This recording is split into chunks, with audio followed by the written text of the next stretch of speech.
Bom, boa tarde, pessoal, novamente.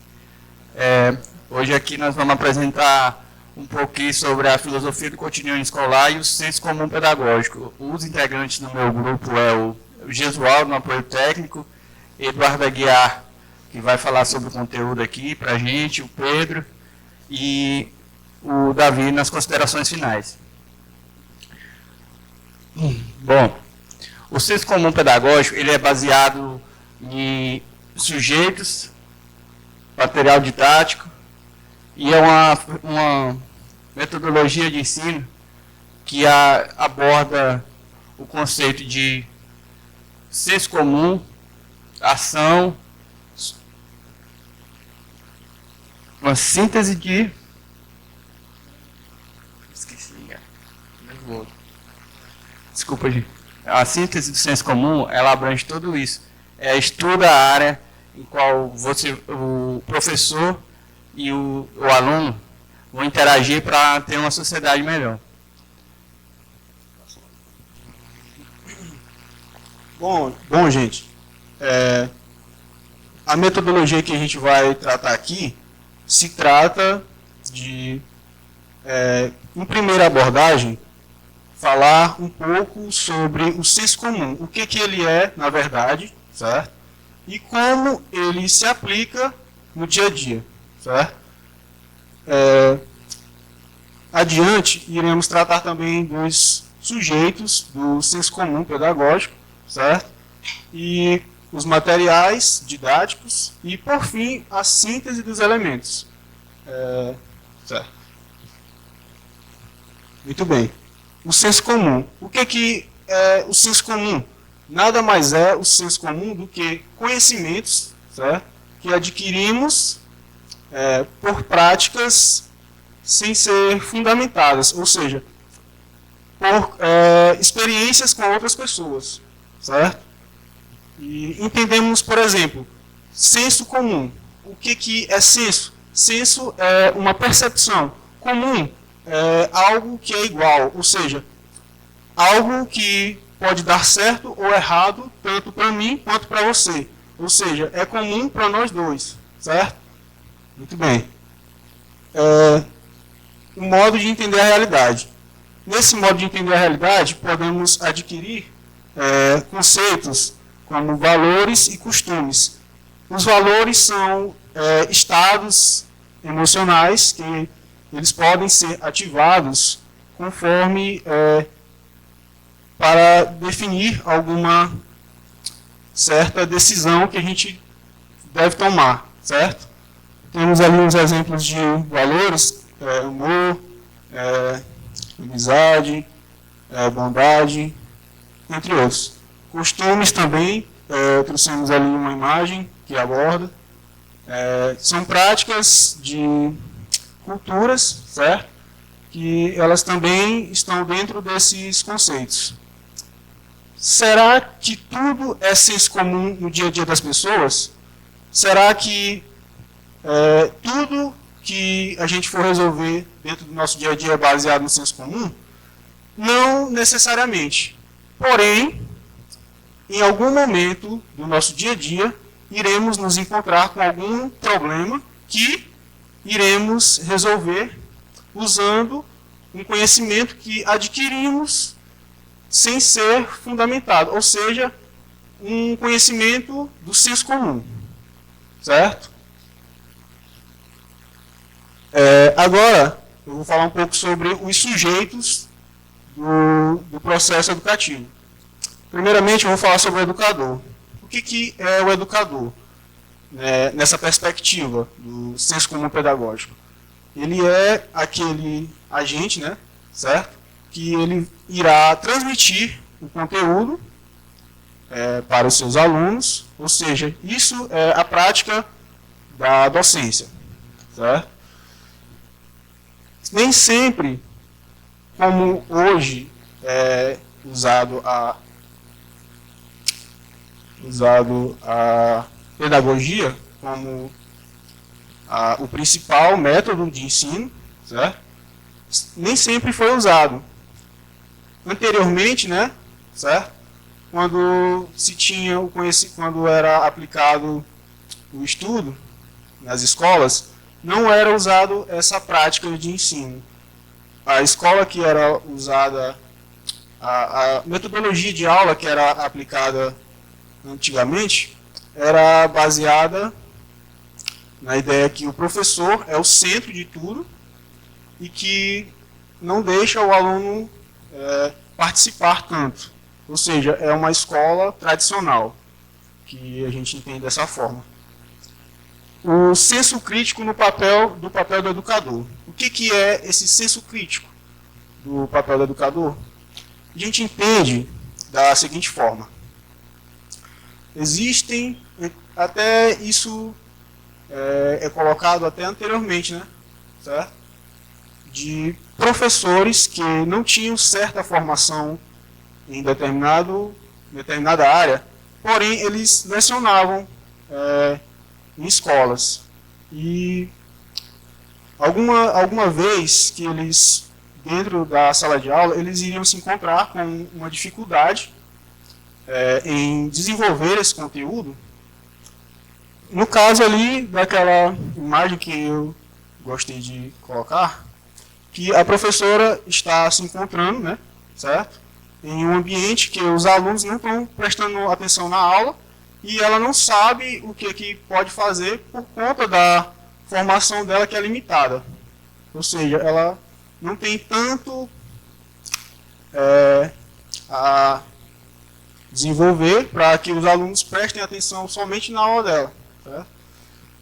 E é isso. O senso comum crítico pedagógico, ele atua da seguinte forma, que ele critica que o professor não tenha essa formação adequada para ele repassar o conteúdo da forma correta para os seus alunos.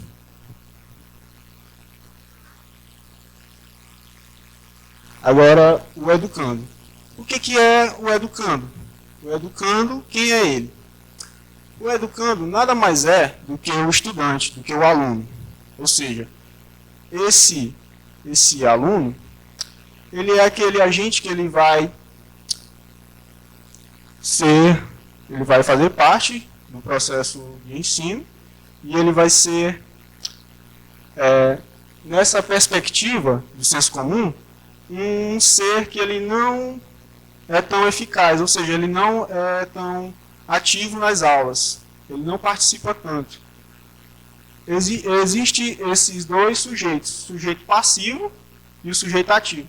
Esse sujeito passivo, ele é aquele aluno que ele tende a não participar tanto das aulas, ou seja, no senso crítico, na perspectiva do senso comum pedagógico, ele é aquele aluno que dá menos trabalho aos professores. Certo? Ele é, digamos, alguém um ser que ele está ali à toa. Ele não participa, ele não, consequentemente, não evolui. Certo? O sujeito ativo é aquele aluno que ele participa da aula, ele vai procurar indagações e ele vai, de certa forma, ajudar, né, certo? A desenvolver a sua própria habilidade, certo? De maneira que haja uma certa conduta escolar, certo? Para que o educando possa ser esse ser ativo.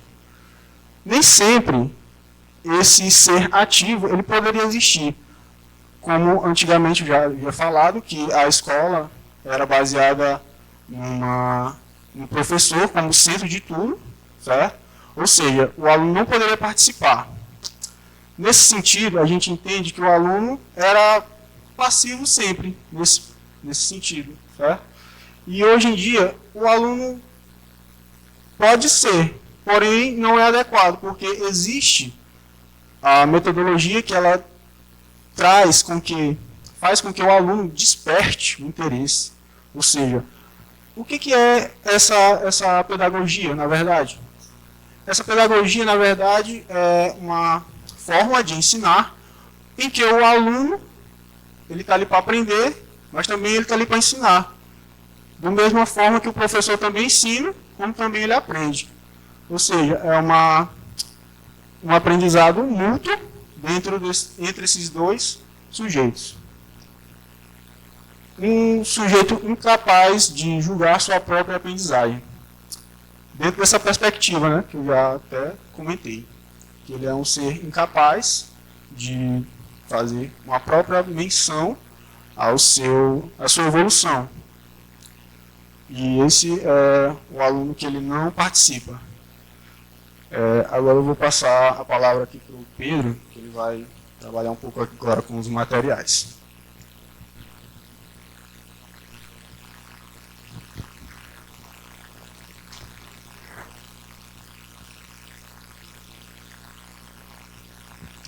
Boa tarde, pessoal.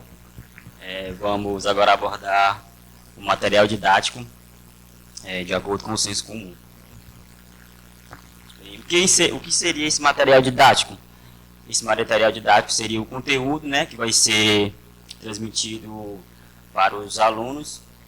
E esse conteúdo vai servir como base e apoio tanto para o aluno, tanto para o professor. Então, esse livro didático a respeito, ele é considerado como se fosse um livro sagrado, né? Então, por que questionar um livro sagrado? Como botei aqui na imagem, ele é como se fosse uma Bíblia, né?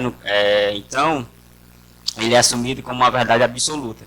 E por que que esse livro também, mais um debate, é assumido como uma verdade absoluta? Porque tudo que está nele é considerado como verdade e tipo, os alunos e próprios professores não fazem a seguinte pergunta: será que tudo que está nesse livro é realmente verdade? É realmente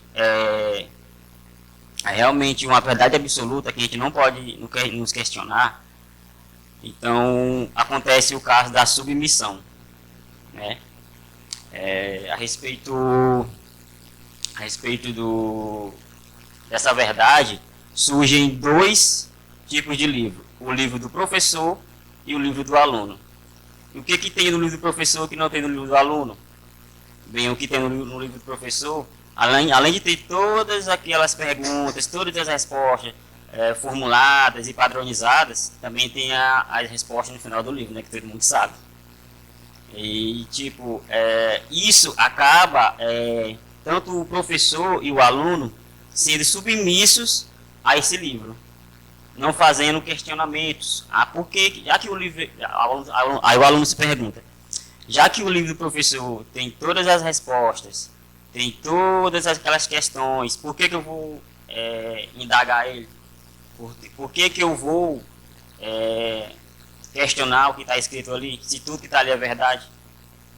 Então, isso, o senso comum fala isso, né, que o que está no livro do professor é tudo verdade, nada pode ser questionado. E o professor acaba caindo nessa armadilha também, de não questionar o próprio livro, né?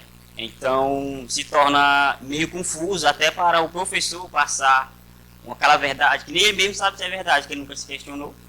Como é que ele vai passar? Então, o que Lucchesi diz? Lucchesi diz que o livro deve sim ser questionado, porque ele não pode ser, como é que eu posso falar, não pode ser visto como um livro sagrado, nenhuma das formas pode ser um livro sagrado.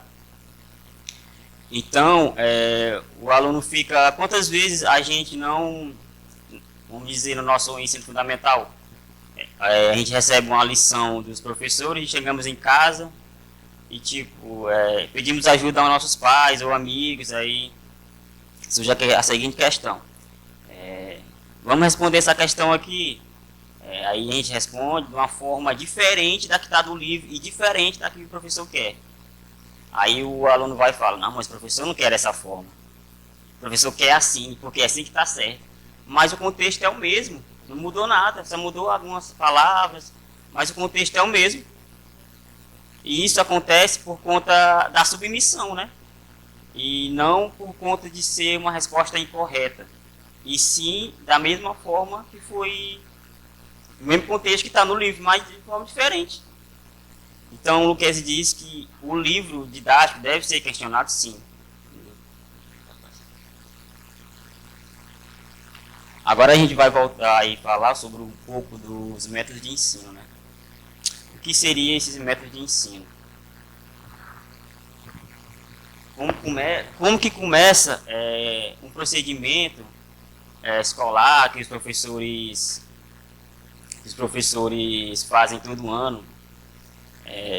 Geralmente é feito uma semana pedagógica, que todos os professores e a administração de ensino se encontram para fazer esse planejamento pedagógico. O que acontece nesse planejamento pedagógico? Muitas vezes esse planejamento não acontece. O que acontece nesse planejamento?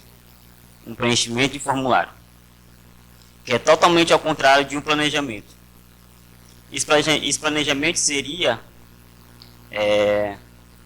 o que vai ser importante para os alunos aprender, o que vai ser importante no cotidiano deles, na vida deles. Só que, ao contrário, acontece o preenchimento de formulário. E nada mais é de pegar as sínteses do livro pedagógico. Que o que está no livro vai ser apenas repassado. Não vai ser nada questionado. Tipo, a seguinte pergunta que podemos fazer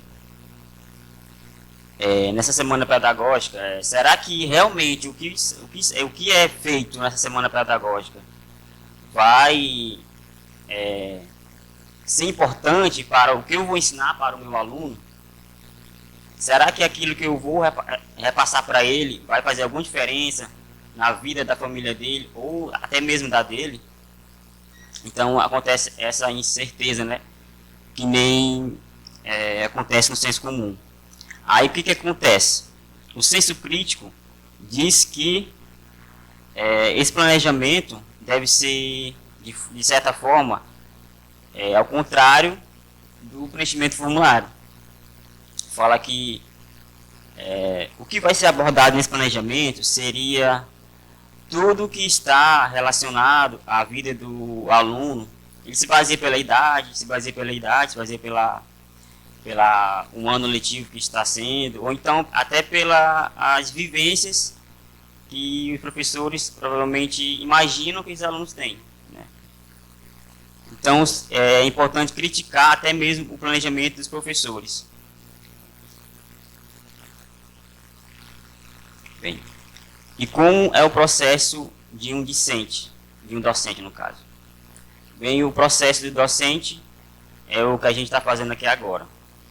Conhecimento científico. Caso que anos passados não acontecia, né? Que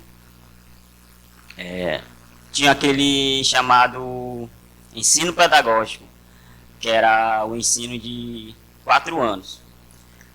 Aí, após esses 4 anos, no último ano, era feito apenas um estágio. Aí, depois desse estágio, era feito um relatório, e é passado para o professor, e o professor dá a nota, posso dizer que professor já poderia dar aula, sem ter nenhum senso científico.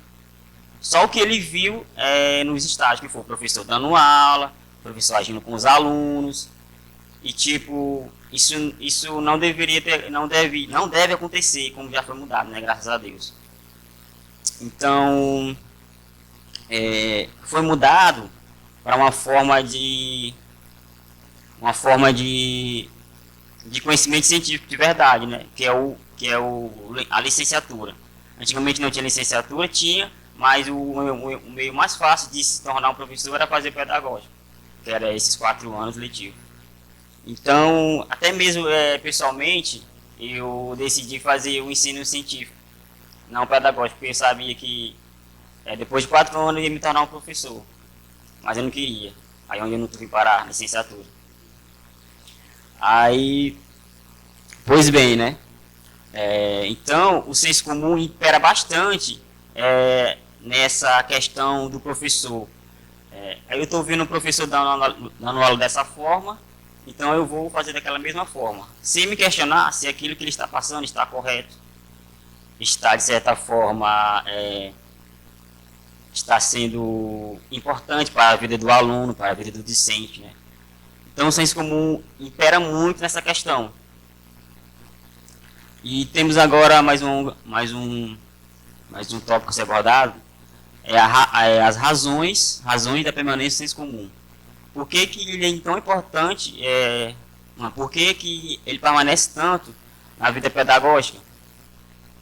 De acordo, graças ao empoderamento dominante das grandes massas, ele é importante para para fazer pessoas leigas. Isso que o senso comum faz com pessoas. Não que ele seja menos importante, porque geralmente, muitas vezes nas nossas vidas, a gente usa muito o senso comum, mas não como forma prejudicial, mas porque a gente já vem da nossa cultura e ouvimos falar, a gente vai à risca, chuta, a gente... é porque assim aconteceu assim, com o meu amigo, com a minha colega, ou com a minha tia. Aí isso acontece, mas no meio pedagógico, isso é muito irrelevante. Então, então, a permanência dele é para que nós aqui sejamos pessoas leigas, pessoas sem conhecimento, e ver apenas o que está sendo feito, não nos aprofundar naquilo que está sendo pesquisado totalmente, né? Então aqui eu encerro minha fala e passo a palavra agora para o Davi. Muito obrigado.